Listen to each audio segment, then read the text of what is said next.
Dearly beloved, we come here today to mourn the loss of Goldie. He was a good little goldfish. He was. He never argued with me. He always took time to listen. He was the greatest goldfish the world had ever seen. Goodbye, Goldie. Ah, Goldie! I'm gonna miss him so much. I understand, Matt, but you have to pull yourself together. It's time. No, it's not time for me. I'm not gonna fight today. I'm too sad. What? Those girls will be here any minute. They won't show mercy. They will take us down. I don't care. Let them win. I'm too sad. I miss Goldie. I know you do, but don't you remember what David did at Ziklag? What? Is that a Bible story or something? Of course it is. David faced a major setback, but he encouraged himself in the Lord. And that worked? Of course it did. The kids are going to learn all about it in their lesson today. Well, if David can do it, then so can I. That's the spirit. I'm going to encourage myself in the Lord. I'm not going to let this keep me out of the battle. Awesome. Hey boys, time for a quick snack before your battle. Oh, cool. What is it? It's Kool-Aid and goldfish. Goldie, I missed you. Oh, great.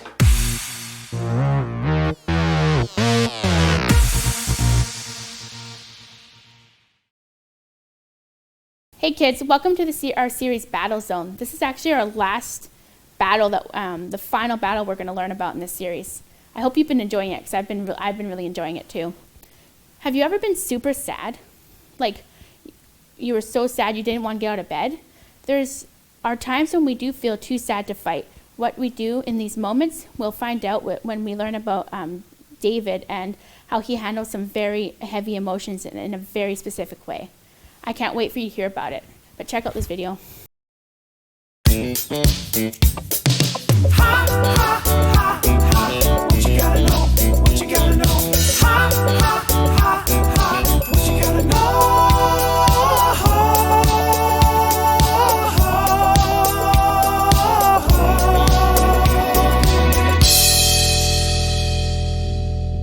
What's happening, you crazy cats? It's me, Disco Dave, and I'm here to tell you what you gotta know. Today, we're talking about how when we're totally bummed out, we gotta focus on God. Several times today, you hear somebody ask you what you gotta know, you tell them, ain't no weapon gonna keep me down. Sometimes, bad things happen. Yep, and it makes me totally sad, dude. Oh man, it's cool though. Just don't give in to depression. Righteous.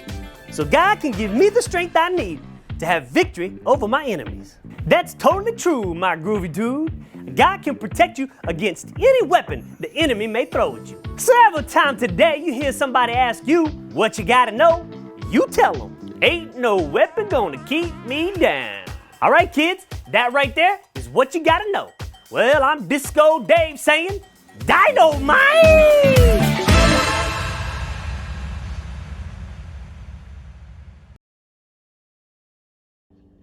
Where do you go when you need more strength? Hello everybody, hope you're doing well. My name is Thorsten. Sometimes I was Mr. Achu, but not today. And good to see you all again. Have you ever seen a library that doesn't have any books? I know, we haven't been in a library for a long time and hopefully the books are still here. But 2000 years ago, they had large libraries and not a single book in it because they didn't have books at the time. We have only books for the last 500 years, but 2000 years ago they had scrolls and they had shelves full of scrolls. This library is in Egypt in a city called Alexandria. At one point they had a large fire that unfortunately damaged this library substantially. And in this city, in Alexandria, there was a man, and his name is Clement of Alexandria. And he has some good teaching that I learned recently that we can still apply today. And he said, there are things that we all do that keep us away from learning more about God. And when you think about it, We like to watch TV, we like to watch YouTube videos, we like to play computer games, and this feels good to do that. Feels good on our body, and we feel happy when we do that. But when we think about it, it takes away time, and it will keep us away from learning more about God, of course. Where do we go to find strength to overcome those things? Remember Moses bringing the people out of Egypt into the promised land? They had a hard time there. They could only settle in the hill country, a lot of rocks, and they couldn't really make good fields, and it was not very good for the animals. Very difficult. No wonder that they struggled with being obedient to God. It was also the transition from the Bronze Age to the Iron Age. Before, they had swords made of bronze. It's the softer metal. The modern technology at the time was iron swords. The Philistines had iron swords at the time. Israel had a lot of tribes and big leaders like Samson, but they all failed. So they asked for a king to unite the country, to bring a strong army. And God actually warned them about having a king. The king will ask for sending your sons to the army. He will ask for taxes, but Israel demanded a king. And now, in the book of Samuel, that's today's story, it is the test of the kings. Will everything go well when we have a king? The book of Samuel is not at the beginning of the Bible, it's not at the end of the Bible, somewhere in the middle. And the name of the book is from the prophet Samuel. The prophet Samuel anointed the king. He anointed the first king, and this first king's name is King Saul. King Saul was doing great at the beginning, but later he disobeyed God. And then Samuel anointed David. He didn't become a king, but he was anointed. Later, Samuel died. The story still continues, so we can assume Samuel probably had some helpers that continued writing this book. And King Saul, who was still king at the time, he struggled because he couldn't hear from God. And he did something that God warned us against, that we should not do. He went to a medium. You can think of it as a fortune teller or a witch. He wanted to contact Samuel, who died. He wanted to contact Samuel to find his wisdom. So this book of Samuel is full with comparison between King Saul and King David, and a lot of fighting. And the Israelites even had songs about who was more successful in fighting, who fought 1,000 men or 10,000 men.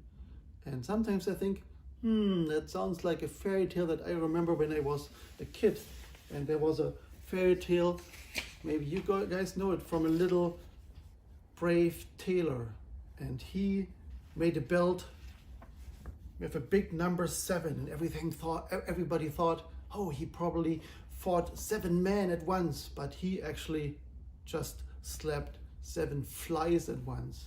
It's a good fairy tale, so look it up. It's about a unicorn was caught in a tree, and a wild boar caught in a house, and fighting 2 giants.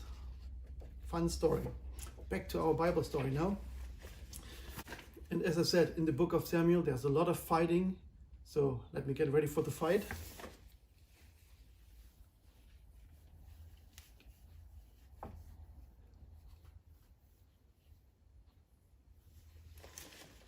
David lived with his family and his 600 soldiers, 600 men, with his army of 600 men in a town called Ziklag.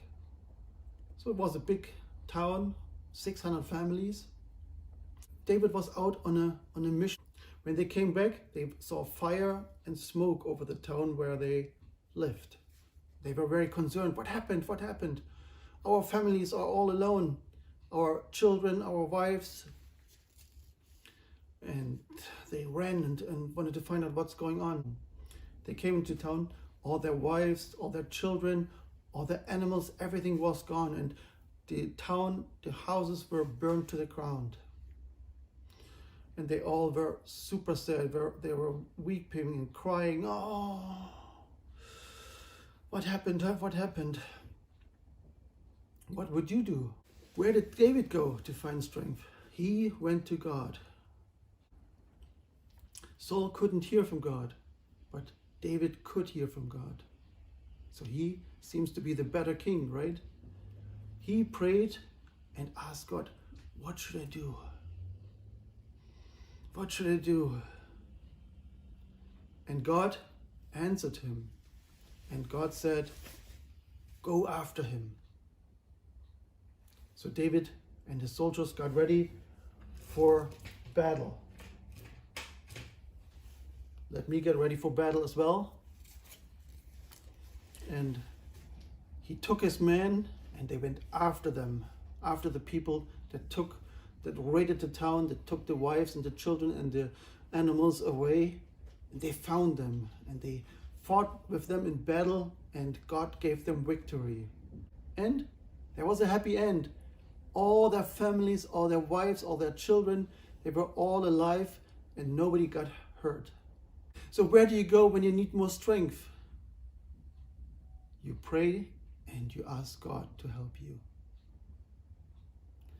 Bye-bye, see you.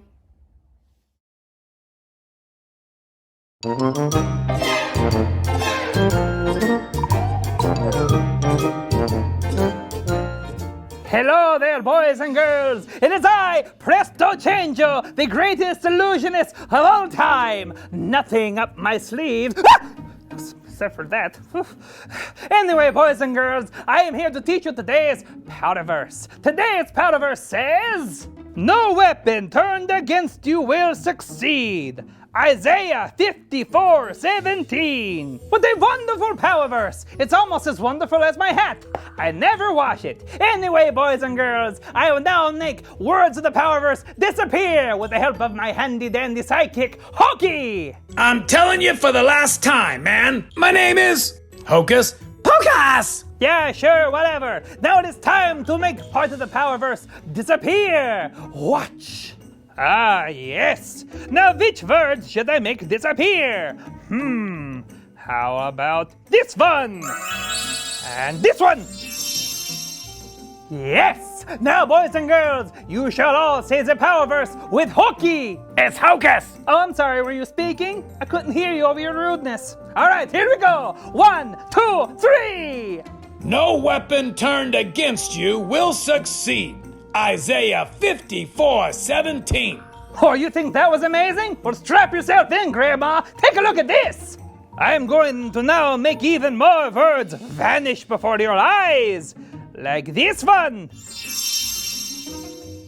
Ha ha! Now, let's just see how well you kids remember it. Say it with me now on the count of 3. Ready? 1, 2, 3! No weapon turned against you will succeed. Isaiah 54:17. Good job! Now for my greatest trick ever! You're not going to disagree? I know you're a true friend, Hokey. It's Hocus! I give up. Oh, it's a wonderful day! Now I will make myself disappear. This is Presto Changio reminding you. Now you see me. Now you don't. Ha ha! Flippity jibbit McGee!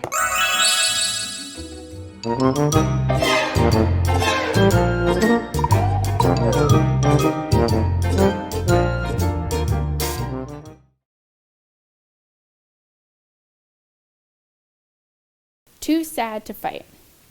It's very serious. Have you ever known someone who is depressed? Or maybe you've felt depressed in your life. But what is depression? Depression is a very, very strong feeling of sadness. It's a very strong feeling of sadness that is really difficult to make go away. But let me show you what I mean. Here's my balloon. Have you ever been in a really good place in life and having a great time? You know, your friends are great. Your grades you're doing really well in school and getting really good marks in school. Your family is good and happy and healthy. You know, things are going well. You're like excited about life. Like this balloon. He's really happy. But then something happens.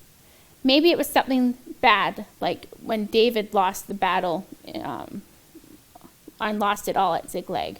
Maybe it was because maybe it just left you no longer full of life. Instead, you began to feel deflated. You felt like the air had been completely knocked out of you. Oh, you might try to get back up and make yourself get over it. But it didn't work. No matter what you thought or what you did, you just couldn't shake the depression. It's a scary feeling, and it's a feeling that many people deal with. Sometimes when people are dealing with depression, they start to question everything. They start to ask things like, did I do something to deserve it? Or it must be my fault that I feel this way? Or is God even there? If he is, why do I feel this way? When you're too sad to fight, it's really easy to forget that bad things happen to good people. David understood this. Even though all the men were blaming him, David knew that he had been doing the right things. He was living for God. He was obedient. But all of this bad stuff happened to him anyways. But it's like that in life.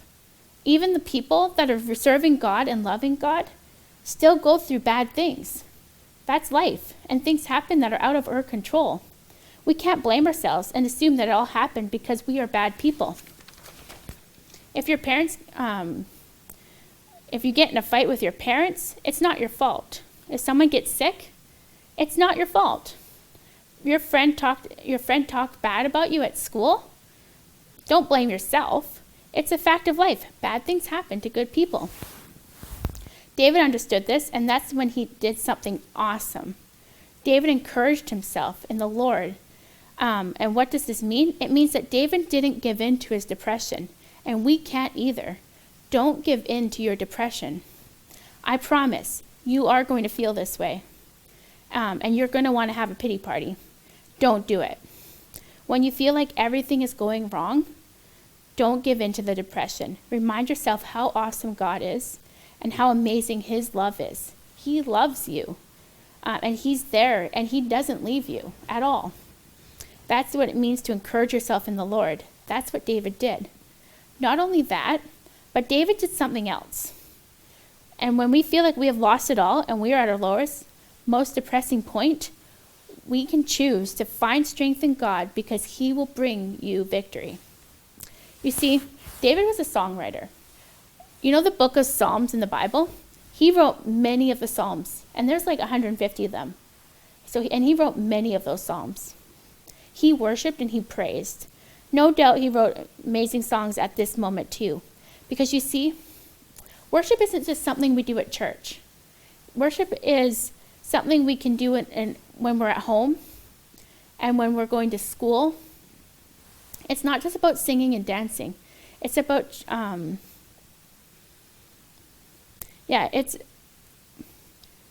we should worship God when we are going through good times and bad times. And we should worship God when everyone has turned against us. We should worship God when we have lost it all, and we should worship God no matter what, because he is worthy all the time. When you worship, you find strength in the Lord. And do you know what happens after that? Well, what happened after David worshiped? It turns out that David pursued the Amalekites, his enemies, and found their camp, defeated them, and he didn't lose a single person. He didn't lose a single possession either.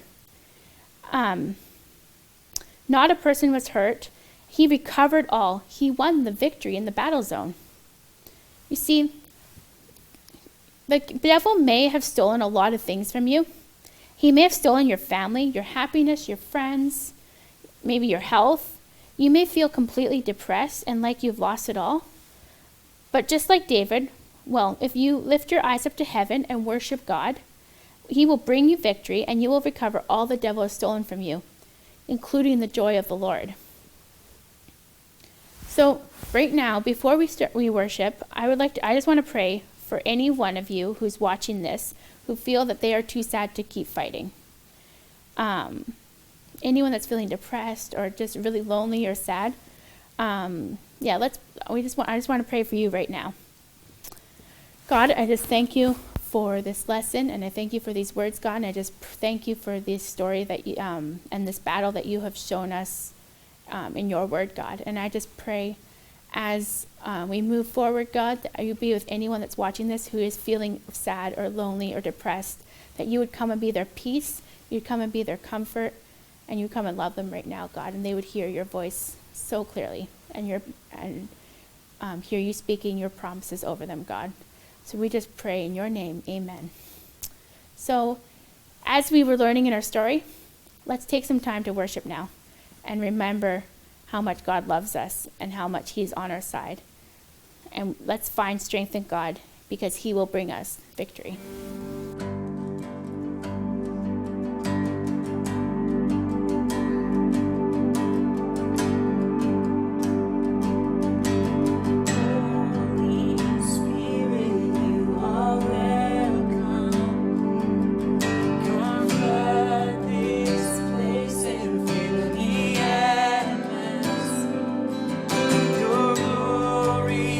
God is what our hearts long for, to be overcome by your presence, Lord. Spirit, you are welcome here. Come flood this place and fill the atmosphere. Your glory, God, is what our hearts long for, to be overcome by your presence, Lord.